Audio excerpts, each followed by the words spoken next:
not wearing these glasses just to look smart. It's just simply a function of getting old.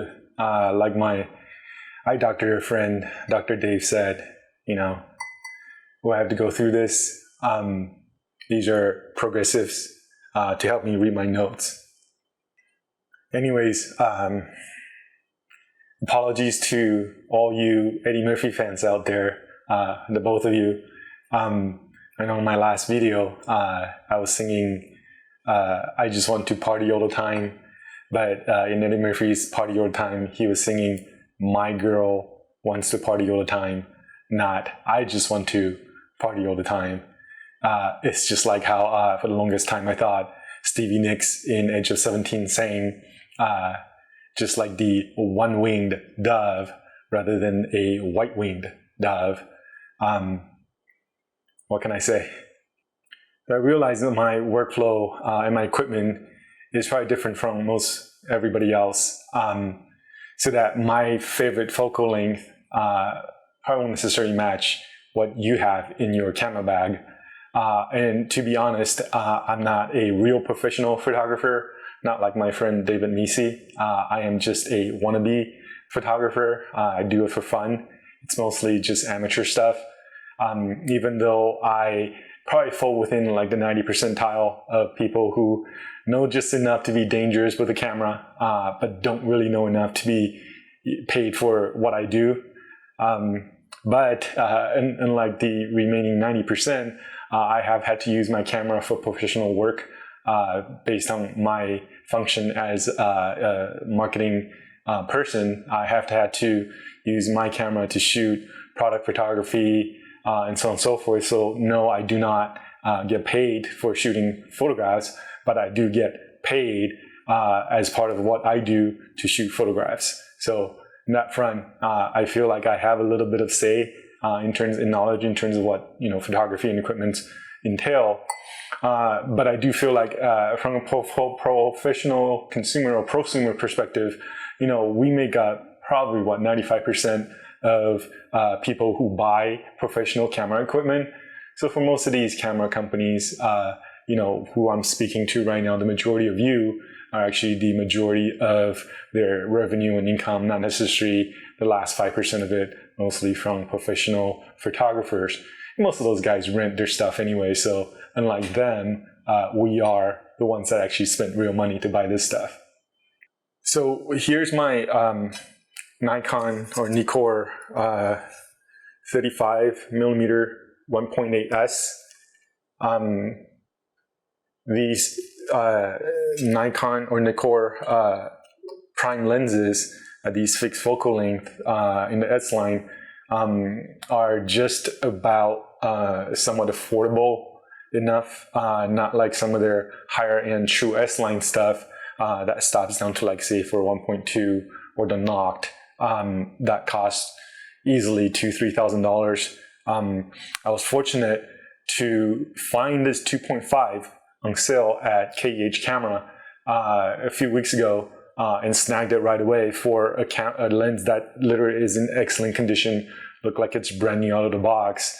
It was a nice little discount versus spending almost $700 for the lens. It comes down to about, I think with all the discounts applied, it's like 500 and change. So yeah, it's a nice hefty little discount for a camera or the lens that's barely used, and looks brand new when it arrived.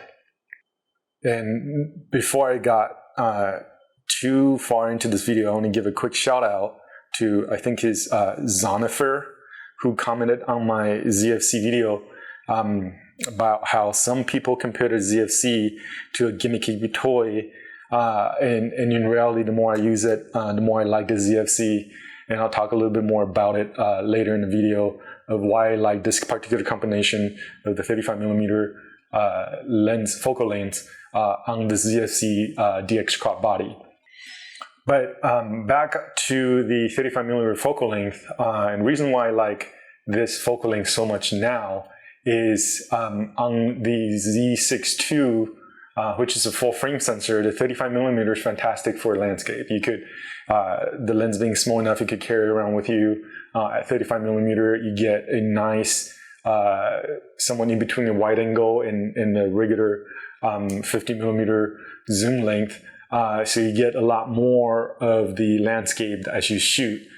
In addition to that, when you're shooting indoors, like in this particular situation, the 35 millimeter makes the room look much bigger because of the wider field of vision. Whereas I'm shooting on a 50 millimeter right now on a Z6 II on the full frame sensor at 24 frames per second. The end result is in this tiny little kitchen, I've got the camera backed up as far as I can and still look like it's, I'm sitting right in front of the camera right now. So a 35 millimeter length gives you a lot more flexibility when you're shooting on a full frame sensor. In addition to that, the 35 millimeter length on the Z6 II, especially on the Z6 II, when you shoot at the highest video resolution at the fastest frame rate, which currently on the Z6 II is 4K 60 frames per second, it crops the video down to a DX format. So basically, this 35 millimeter lens, should I be shooting at 4K 60 for, like, for example, B-rolls, when I'm shooting products, B-rolls, or when I want to shoot action but slow it down to anywhere between 40% to 50% the speed for ambiance or whatever, this 35 millimeter would end up being a 52 millimeter equivalent on the DX crop on the Z6 II, rather than shooting at 50 millimeter at that DX crop, which then would become a 75 millimeter.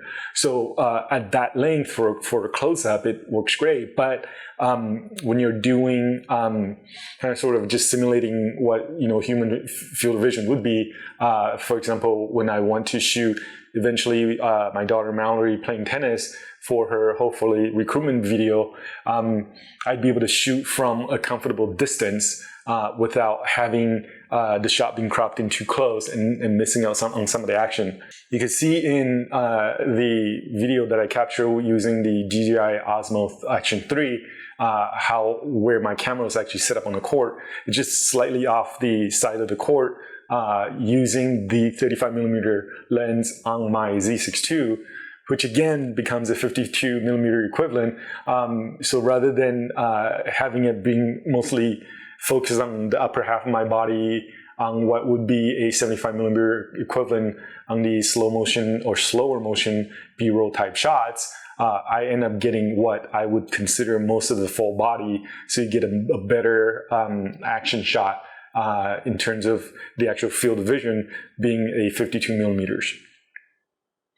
And back to the ZFC, I do find myself using this more and more compared to the Z6 II, which I use primarily for videography like this, and for product photography when I have the opportunity to shoot for friends or other companies as part of my freelance work.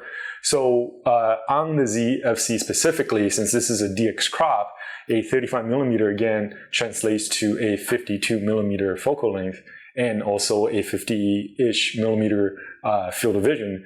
So when I'm out about shooting, if I don't want to bring everything with me in a bag, I would bring, just a ZFC and then attach the 35 millimeter to it. So if I'm shooting, for example, people, then I could get like most of the body from the knees up with just the 35 millimeter. Gives me some flexibility in terms of shooting people. And then I would bring the 50 millimeter lens with me. Both of these basic S-line, not the S-line, but the S Nikkor lenses stop down to 1.8. So you still get that nice, smooth, bokeh, dissolved background, and having the subject matter somewhat sharp in your composition. So I would potentially be able to switch back and forth between a 35 on the DX crop, which is a 52, versus the 50 on the DX crop, which then would be a 75 millimeter equivalent when I shoot. So the 50 then now becomes the better portrait type lens, so I could get a close-up of maybe the upper half of the body from the waist up, or a little bit more closer in where you're just getting most of the face and maybe chest and up in the portrait photography. So this would then now become the perfect combination or perfect complement if I would just be shooting mostly photography on a DX crop. in that these two focal length gives me just the right amount of flexibility if I were to be shooting people. In addition to that, I still have my 28mm pancake that came with the DX. So that's nice and small. All three lenses would easily fit in a small to medium size carry-on bag or passenger or messenger bag that wouldn't take up too much space nor too much weight. So for my list of equipment between the Z6 II and this, and contemplating whether or not I should even be looking at considering the Z8, which isn't anywhere near my current availability budget. But between these two cameras, the 35mm is literally the most flexible and the perfect focal length. Just simply when you factor in the DX crop factor and the hybrid workflow, I typically shoot both photos and videos using the Z6. The DX crop factor or the 35mm translating to a 52 equivalent on the DX crop makes it perfect for when I want to shoot, on the higher end of the spectrum on the video specs on the Z6, and also a perfect complement to the ZFC. So there you have it. This is a reason why the 35mm is now my new favorite focal length. It used to be the 50, but now it's the 35. There you go. Enjoy some B-roll of me playing bad tennis. See ya.